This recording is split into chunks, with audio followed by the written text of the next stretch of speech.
Hey, Future Medics, Tina here, your medic mentor, and today we're talking about one of the most crucial medications in all of EMS.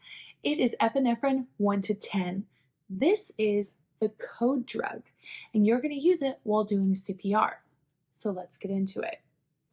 Now, epinephrine is the generic name, and there's not really a brand name, so it makes it easy, but most of us call it Epi.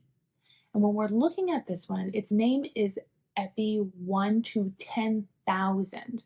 That 1 to 10,000 refers to the concentration.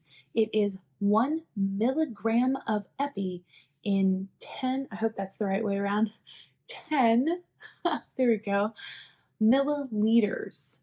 So that is the concentration, Epi 1 to 10.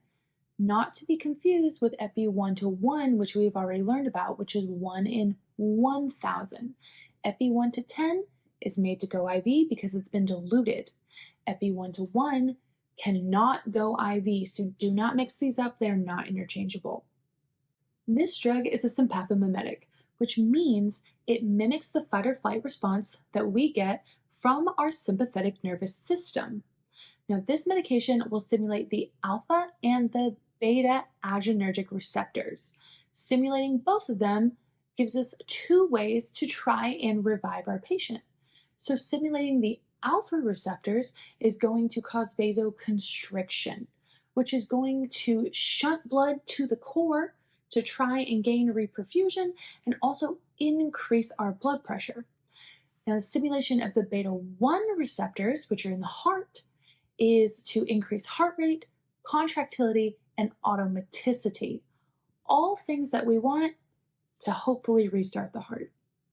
For cardiac arrest, our standard adult dose is 1 milligram IV or IO every 3 to 5 minutes. Now, this medication onsets immediately, and it doesn't last that long, about 5 to 10 minutes, which is why we're redosing so early every 3 to 5 minutes during a code, because it just doesn't last that long. Now, when we're talking about side effects, they're purely academic. I'll explain. Side effects can be hypertension, tachycardia, dysrhythmias, palpitations, anxiety. But when we're giving this to someone who doesn't have a pulse, obviously we're not going to see that. But National Registry is going to want to know that you know those things. Contraindications are kind of the same way. If it's a cardiac arrest, there aren't any. But if you're giving this maybe in a hospital setting for something like bradycardia, contraindications are going to be hypertension, coronary artery disease, and tachycardia. Here's your takeaway. Epi 1 to 10,000 is your go-to medication for every cardiac arrest. It helps restore circulation and hopefully restore ROSC to your patient. But do not get this confused with Epi 1 to 1,000. They are not the same concentration, they're not used for the same thing, and mixing them up can be incredibly detrimental to your patient. So make sure you read those labels closely, okay? But that's it. You're doing so great knocking these out. You're gonna be code ready before you know it. I'll see you for the next one.